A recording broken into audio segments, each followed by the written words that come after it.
¿Cómo están, amigos? Espero que estén extremadamente bien. Yo me encuentro bastante bien. Disculpen por no haber subido los videos los últimos 2, 3 días, pero estaba viendo algo de mi proyecto. No mames, pues de algo tengo que comer y esta mierda pues no me va a dejar de comer, así que pues de algo tengo que vivir. Yo creo que eventualmente les voy a platicar de qué se trata, pero hasta que lleguemos al punto de equilibrio vemos. Si no, pues ¿para qué? Prefiero ser el rey de mi silencio que esclavo de mis palabras, así que comencemos. Esta vez les voy a entregar el capítulo número 6. Les voy a exponer las ideas que más me gustaron de la autora Elena Chávez, del Rey del Cash. El capítulo número 6 se llama De la primera campaña a la noche triste. En la primera campaña presidencial que AMLO se enroló, el PRD veía grandes posibilidades para, pues vaya, ganar la candidatura a mano del carismático candidato. Los mexicanos, sobre todo las mujeres, idolatraban al tabasqueño por guapo y chistoso. En una manera de hablar, para las mujeres les hacía sumamente atractivo ese hombre con poder y gallardismo, ¿no? Que era López Obrador. Pero más que nada, el punto más atractivo que a las mujeres veían en él era que el hombre era viudo y cuidaba era muy cuidadoso de sus hijos. Para la clientela femenina era el hombre ideal para gobernar México y esa imagen obviamente no se podía perder. Y esa es la razón por la cual escondía la relación sentimental con su hoy esposa, Beatriz Gutiérrez Müller. Durante la campaña presidencial del 2005 al 2006, se estableció el modus operandi que se usarían sobre todos los siguientes intentos de llegar a la presidencia. Gracias a que ya le sobraba dinero de los moches y de toda esta estructura que ya hemos visto, lo recaudado por el PRI y otorgado por el INE, que ya por el PRD, lo recaudado por el PRD y otorgado por el INE, fue lo suficiente para, pues vaya, consolidar el partido Morena. Tuvieron que hacer, además de un cambio drástico, tuvieron que haber cambiado sus valores morales para aceptar sentarse a negociar con lo peor de la política mexicana. Manuel Camacho Solís había llegado hasta la casona de la Roma para pedirle al candidato López Obrador que se reuniera con las mujeres más poderosas y corruptas del país. Una de ellas era la maestra Elbester Gordillo, quien quería ponerse a sus órdenes y comprometerse a que todo el magisterio, o sea, todos los profesores, votaran por él. Eran millones de votos de los maestros, pero López Obrador estaba tan seguro de que de su estructura alterna del PRD le daría el suficiente empuje para llevarse la candidatura sin mucho esfuerzo.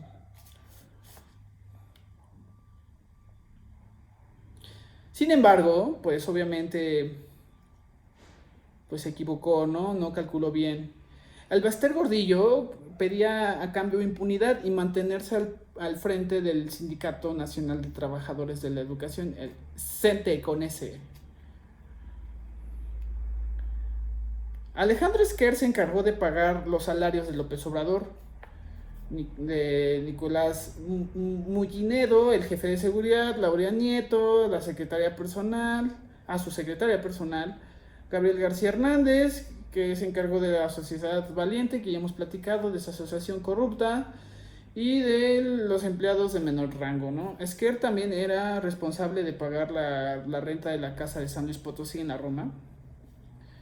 Y pues todos estos gastos de López Obrador. El 2006, de 2005 a 2006, con Encinas al frente de Distrito Federal, continuó el moche a los trabajadores de confianza. Según pasan las mensualidades en efectivo, hacen con ese dinero y el financiamiento que le daba el PRD, López Obrador empezó a tejer redes y estructuras en todos los estados. La mayor parte de los recursos se iban a los eventos públicos donde el candidato pues daba su discurso en contra de la clase gobernante, y lo más caro para esos movimientos era llevar los acarreados, que pues al final eran personas que les pagaba el gobierno para que se presentaran en eventos públicos y hicieran ese apoyo masivo que necesitaba el candidato. Era tan caro, pues se debía movilizarse en autos y pues desde sus pueblos hasta donde estuviera el candidato presidencial, ¿no? ¿Cómo crear una estructura a nivel nacional? El PRI y el PAN pues ya la tenían, ¿no? Pero el PRD solo contaba con la Ciudad de México, Michoacán, Guerrero y Baja California, y así como algunos municipios aledaños del Estado de México. La idea fue voltear a ver a los secretarios y secretarias, directores y directoras y legisladores, y sin pedirles su opinión los enviaron a pues diferentes estados a crear la estructura. El responsable de esto, el ya fallecido Alberto Pérez Mendoza, titular del Registro Público de la Propiedad en Distrito Federal, quien pues al final fue quien un poco que le quedó mal al final al presidente por no haber, al candidato en ese momento por no haber pues sumado los votos necesarios.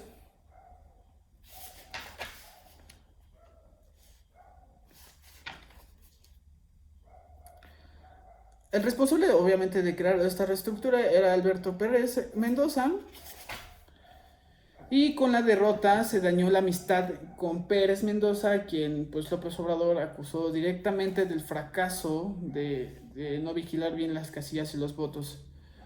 Después de 2006 pues no se supo nada de Pérez Mendoza. Fue hasta el 2013 que cuando que se enteró, bueno, la autora se enteró por su esposo que había fallecido Pérez Mendoza, y fue la única vez que vieron llorar a López Obrador y pedirle perdón a un hombre que pues ya no podía escucharlo, ¿no? Pero volvamos antes de ese trágico momento. Durante la campaña de López Obrador tenía una fijación: relacionarse directamente con la gente y ser uno más de ellos. Yo creo que mucho tuvo que ver esto. No por un tema de amor a los pobres, simplemente por un tema estratégico político de siempre estar y conocer a la gente del pueblo, ¿no? Y siempre se estuvo así, siempre se manejó así, siempre fue de que va y iba a conocer a las personas de diferentes estados.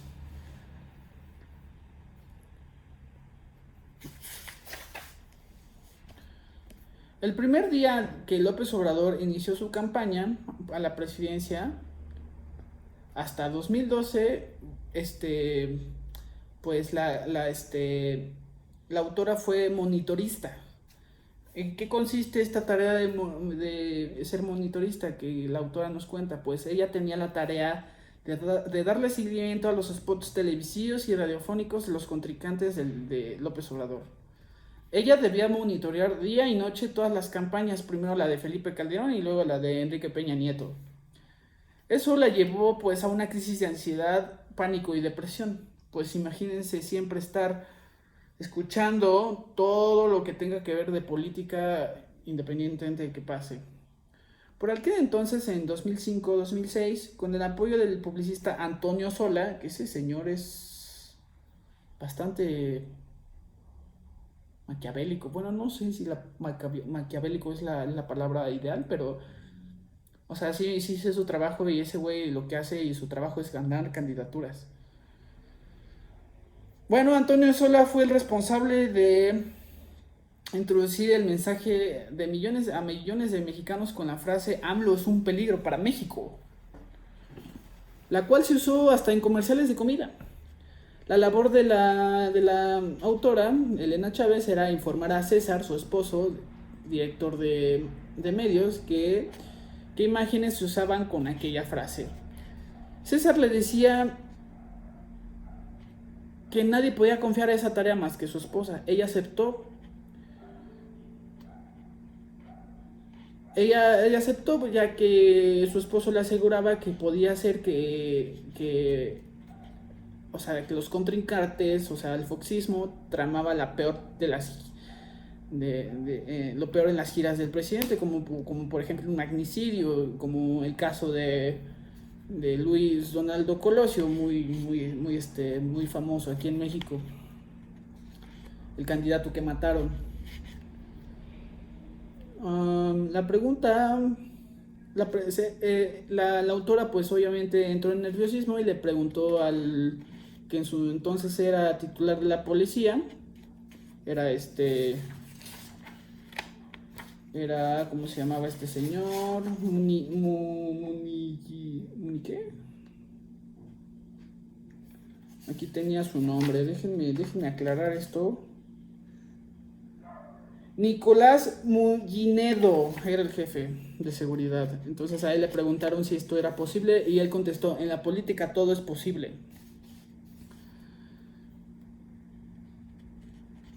Ella pues sentía el temor de que en su campaña al lado del presidente, pues su esposo César pues estuviera o le avisaran que estaba herido. Así que pues ella pues cumplió su tarea al margen de la palabra, ¿no?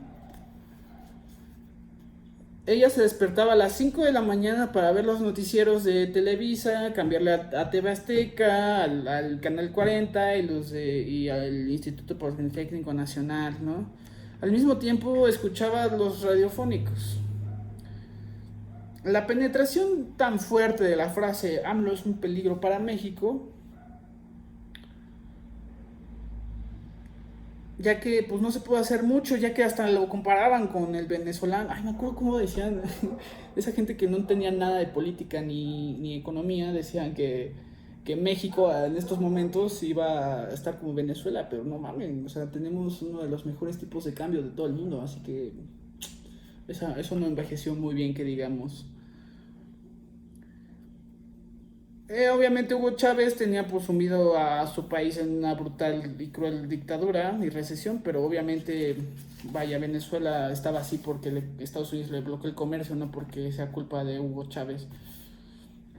El candidato presidencial, López Obrador, no tuvo más remedio que acudir a todas las entrevistas y pues, vaya, desmentir a sus adversarios que pues no era un peligro para México. Él aseguraba y otra vez, una y otra vez, a los conductores de los noticieros más importantes, como entre ellos Carlos Loret de Mola, ese delincuente, y Víctor Trujillo, con su famoso personaje aquí en México llamado Broso.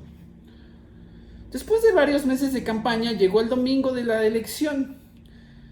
César y la autora se levantaron muy temprano para ir a votar.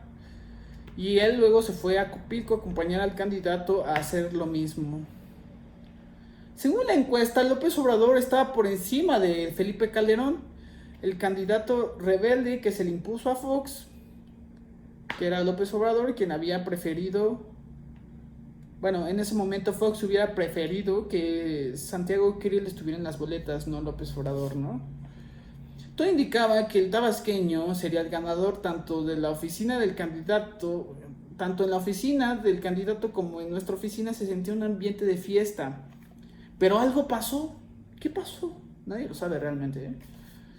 El sistema, de repente, los resultados preliminares cambiaron el porcentaje de votos y Calderón se puso encima de López Obrador finalmente con un mínimo de 0.56%. Pinche democracia de mierda, ¿no? Le damos, y esto provocó que pues Felipe Calderón pues ganara las elecciones con ese 0.56%, condenando el otro 50% de la población que no quería, ¿no? Todo el mundo estaba atónito. En la casa de campaña del presidente del PRD se había congelado un gentío que principalmente se quedaron mudos. Principalmente los operadores y los funcionarios que hicieron aparecer el dinero de la nada para crear la estructura, quedaron totalmente atónitos. De repente se esfumó la alegría y los presentes literalmente se salieron antes de que pues López Obrador empezara a desquitarse. Esa noche triste en la que perdió, nació en su alma lo peor de los sentimientos humanos. para López Obrador, y el odio y la venganza, que fue el principal incentivo para seguir en campaña hasta que se gane, ¿no? Ya había resentimiento por el desafuero, que al final eso fue básicamente lo que lo convirtió en una víctima y casi le hizo ganar la presidencia. El odio fue el motor para crear estrategias como el plantón de reforma, el voto por voto, casilla por casilla, la presidencia legítima y la toma de la Cámara de Diputados el día que Calderón llegó al recinto legislativo por la puerta trasera para recibir la banda presidencial. Por cierto, esa toma de protesta me llama muchísimo la atención, neta. No, la he visto como un par de veces, unas 3, 4 veces. Y la verdad es que no me canso de ver esa toma de protesta. Es muy interesante todo lo que pasa al mismo tiempo, todo, muchos sucesos pasando, muchas personas diciéndose y secreteándose y cambiando información, ¿no? Obviamente, no fue nada ordenada esa toma de protesta, ya que pues hubo un desmadre. Les recomiendo que la vayan a ver si es que les interesa la política y su país. Eh, López Obrador siempre que llueve creerá que pues le robaron la elección la mafia del poder, creada por el maquiavélico Carlos Salinas de Gortari, otro jefazo, y por los empresarios más ricos del país a quienes les guardó un profundo rencor y juró vengarse. Bueno, eso es todo, amigos. Yo creo que estas son las ideas que más me gustaron del capítulo número 6 del libro El Rey del Cash. Espero que estén extremadamente bien. Yo me despido. Bonita semana. Hasta luego.